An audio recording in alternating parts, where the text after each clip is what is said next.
வணக்கம். மாலைமுறை செய்திகளை விரிவாக பார்ப்பதற்கு முன் தலைப்புச் செய்திகளை பார்க்கலாம்.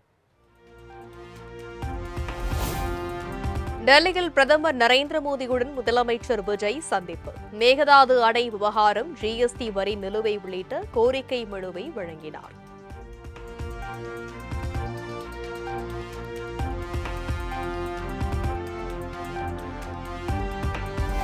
தமிழ்நாட்டில் நடக்கும் அனைத்து அரசு நிகழ்ச்சிகளிலும் மாநில வாழ்த்து பாடலான தமிழ்தாய் வாழ்த்து பாடுவதற்கு மத்திய உள்துறை அமைச்சகத்தால் உரிய தெளிவுரை வழங்குமாறு முதல்வர் விஜய் கோரிக்கை.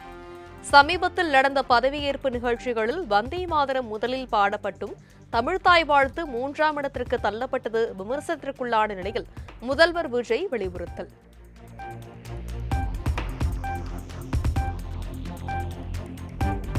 ஏஎம்சிஏ எனப்படும் மேம்பட்ட போர் விமான வடிவமைப்பு மற்றும் சிஏபிஎஸ் எனப்படும் வான்வழி அமைப்பு மையத்தை தமிழகத்தில் அமைத்திடுக பிரதமர் மோடியிடம் முதல்வர் விஜய் கோரிக்கை.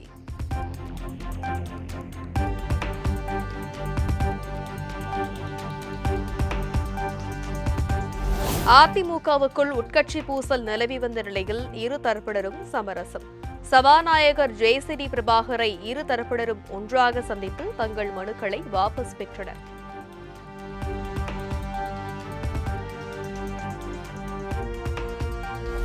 கட்சி தாவல் தடை சட்டத்தின் கீழ் நடவடிக்கை கோரிய இபிஎஸ் அளித்த கடிதம் மற்றும் கொரோனாவாக தன்னை நியமிக்க கோரி சி விஜயபாஸ்கர் அளித்த கடிதம் வாபஸ். அதிமுக சட்டமன்ற குழு தலைவர் கொரோனாவை நியமிக்க கோரி எஸ்பி வேலுமணி அளித்த கடிதமும் வாபஸ் பெறப்பட்டது.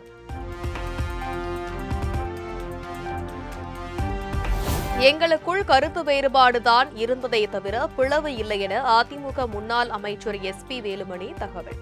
தங்கள் கோரிக்கைகளை இபிஎஸ் பரிசீலனை செய்வார் என அதிமுக இனிமேல் ஒன்றிணைந்து செயல்படும் என்றும் செய்தியாளர்களுக்கு பேட்டி.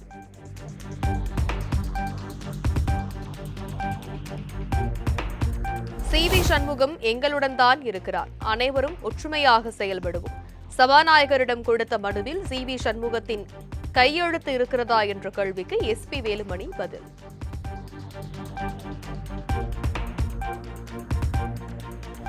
எடப்பாடி பழனிசாமி, எஸ்பி வேலுமணி தரப்பினர் தங்கள் மனுக்களை வாபஸ் பெற்ற நிலையில் அனைத்தையும் பரிசீலித்து நாளை முடிவை அறிவிப்பேன் என சபாநாயகர் ஜேசிடி பிரபாகர் அறிவிப்பு. அதிமுகவுக்குள் நிலவும் பிரச்சினை பற்றி நான் எந்த கருத்துக்களையும் சொல்வதற்கில்லை என்றும் பேட்டி.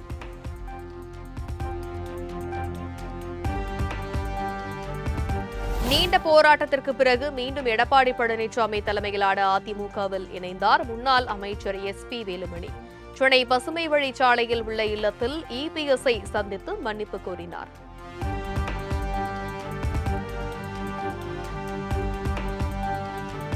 அதிமுக முன்னாள் அமைச்சர் சி.வி. சண்முகத்துடன் எஸ்பி வேலுமணி உள்ளிட்டோர் நடத்திய பேச்சுவார்த்தை தோல்வி. 1 மணி நேரத்திற்கும் மேலாக நடந்த பேச்சுவார்த்தையில் சுமூக உடன்பாடு எட்டப்படாத நிலையில் சோகத்துடன் திரும்பிய அதிமுகவினர்.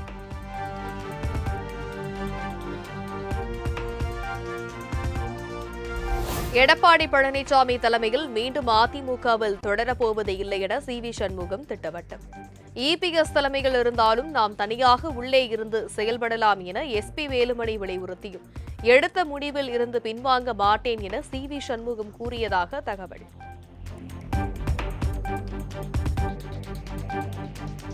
எஸ்பி வேலுமணி உள்ளிட்டோர் நடத்திய பேச்சுவார்த்தையை தொடர்ந்து செய்தியாளர்களுக்கு பேட்டியளித்த சி.வி. சண்முகம் மறுப்பு. செய்தியாளர்களின் கேள்விக்கு பதிலளிக்காமல் ஆவேசத்துடன் புறப்பட்டார்.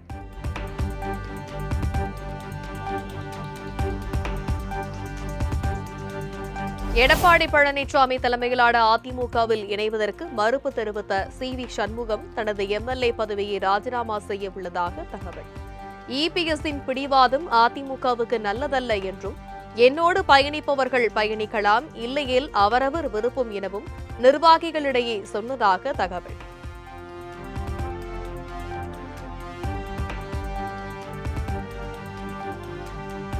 இறை நம்பிக்கை, தியாகம் ஆகிய உயரிய விழுமியங்களை மனித குலத்திற்கு உணர்த்தும் புனித பெருநாள் பக்ரீத்.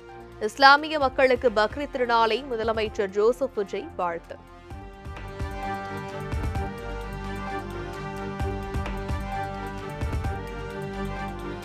பக்ரீத் பெருநாளை முன்னிட்டு இஸ்லாமிய மக்கள் அனைவருக்கும் திமுக தலைவர் மு.க. ஸ்டாலின் வாழ்த்து. இஸ்லாமிய சமூகத்தின் பாதுகாப்பு மற்றும் உரிமைகளுக்காக தோளோடு தோள் நின்று போராடும் உணர்வு என்றென்றும் தொடரும் என எக்ஸ் பதிவு.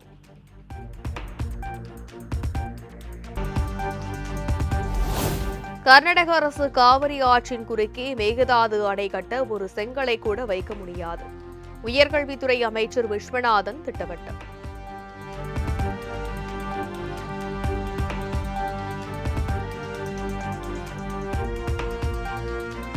ஜூன் முதல் வாரத்தில் உயர்கல்வி சேர்க்கை குறித்து அதிகாரிகளுடன் ஆலோசனை செய்யப்படும் என உயர்கல்வித்துறை அமைச்சர் விஸ்வநாதன் பேட்டி. பொறியியல் மருத்துவ படிப்பில் தமிழ் மொழி அமல்படுத்துவதில் தொழில்நுட்ப காரணங்கள் உள்ளதாகவும் கருத்து.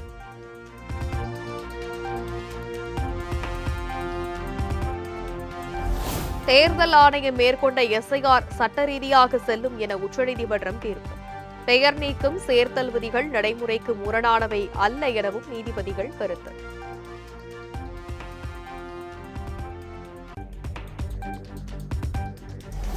பக்ரீத் பண்டிகையை முன்னிட்டு தமிழக மசூதிகளில் இஸ்லாமியர்கள் சிறப்பு தொழுகை. புத்தாடை அணிந்து வந்த இஸ்லாமியர்கள் ஒருவருக்கொருவர் ஆற தழுவி பக்ரீத் வாழ்த்து.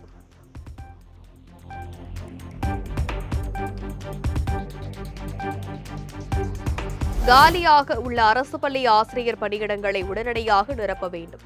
தமிழக அரசுக்கு பாமக தலைவர் அன்புமணி வலியுறுத்தல்.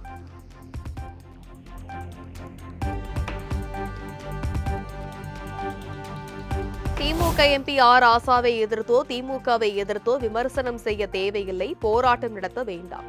விசிக நிர்வாகிகள் தொண்டர்களுக்கு திருமாவளவன் வேண்டுகோள்.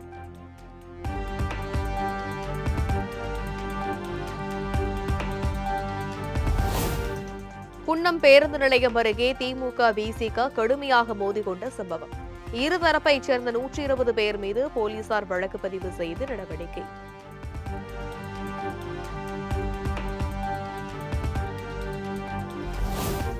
கட்டுமான நிறுவன உரிமையாளரை குண்டர் தடுப்புச் சட்டத்தின் கீழ் சிறையில் அடைத்ததை எதிர்த்த வழக்கு. சென்னை உயர்நீதிமன்றத்தில் ஆஜரான மாநகர முன்னாள் காவல் ஆணையர் அருணுக்கு நீதிபதிகள் கண்டனம்.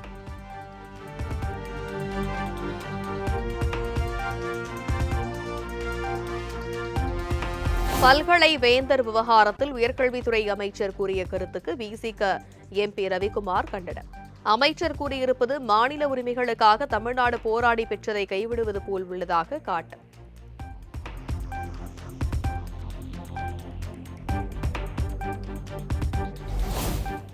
சென்னை பனகல் மாளிகையில் ஊரக வளர்ச்சி மற்றும் நிர்வாகத்துறை அதிகாரிகளுடன் அமைச்சர் ஆனந்த் ஆலோசனை. ஊரக வளர்ச்சி பணிகள் சுணக்கமின்றி நடக்க வேண்டும் என அதிகாரிகளுக்கு ஆனந்த் வலியுறுத்தல். மாநகராட்சி நகராட்சிகளில் கட்டிட அனுமதிக்கு விண்ணப்பித்தவர்கள் இனி அனைத்து கட்டிடங்களையும் ஆன்லைனில் செலுத்த உத்தரவு. அரசின் உத்தரவை பின்பற்றாத சம்பந்தப்பட்ட அதிகாரிகள் மீது ஒழுங்கு நடவடிக்கை எடுக்க வேண்டும் எனவும் அனைத்து ஆணையர்களுக்கும் நகராட்சி நிர்வாக இயக்குநர் மதுசூதனன் ரெட்டி கடிதம்.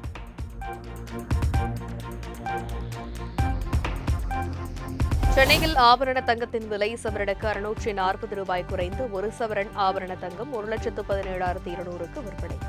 கிராமுக்கு 80 ரூபாய் குறைந்து 1 கிராம் தங்கம் 14,250க்கு விற்பனையாகிறது.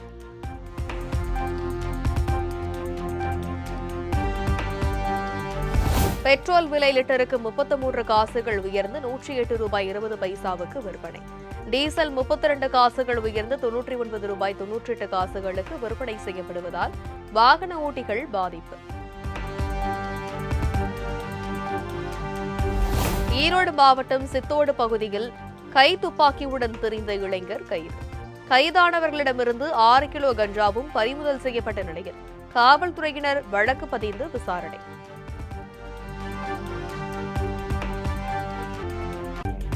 திண்டுக்கல் மாவட்டம் ஒட்டஞ்சத்திரம் அருகே உள்ள நாகப்பட்டி ஸ்ரீ மாரியம்மன் கோவிலில் வைகாசி விழா கோலாகலம்.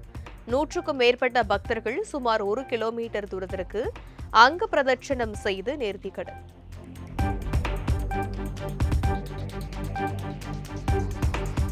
கடலூர் மாவட்டம் சிதம்பரம் அருகே உள்ள கொத்தட்டை கூத்தாண்டவர் கோவிலில் பாரம்பரிய திருவிழா. திருநங்கைகள் தாலி கட்டி நேர்த்திக்கடன் செலுத்தியதுடன் விடிய விடிய குத்தாட்டம் போட்டு மகிழ்ச்சி.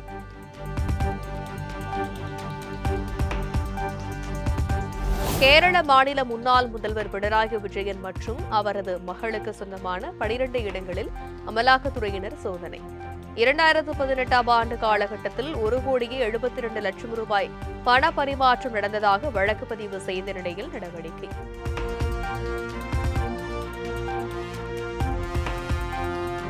கேரள முன்னாள் முதல்வர் பினராயி விஜயன் வீட்டில் சோதனை நடத்த வந்த அமலாக்கத்துறை அதிகாரிகளின் காரை அடித்து நொறுக்கிய மார்க்சிஸ்ட் கம்யூனிஸ்ட் கட்சியினர். காரை நாலா பக்கமும் சூழ்ந்து கொண்டு கற்களை கொண்டு தாக்கி கண்ணாடியை உடைத்து ரகளை.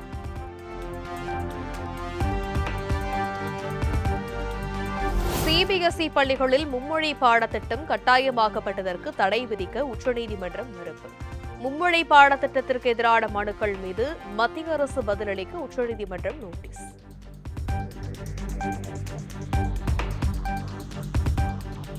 கடும் வெயில் காணப்படும் பகல் நேரங்களில் வீடுகளை விட்டு வெளியே வருவதை தவிருங்கள்.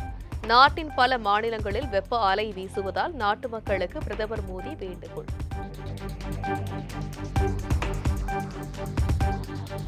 கர்நாடக முதலமைச்சர் சித்தராமையா நாளை பதவி விலக இருப்பதாக தகவல். புதிய முதலமைச்சராக டி.கே. சிவக்குமார் பதவியேற்க இருப்பதாகவும் சித்தராமையாவுக்கு தேசிய அளவில் பொறுப்பு வழங்கப்படலாம் எனவும் எதிர்பார்ப்பு. பக்ரீத் பண்டிகையை ஒட்டி ஜம்மு காஷ்மீரில் சிறப்பு தொழுகை.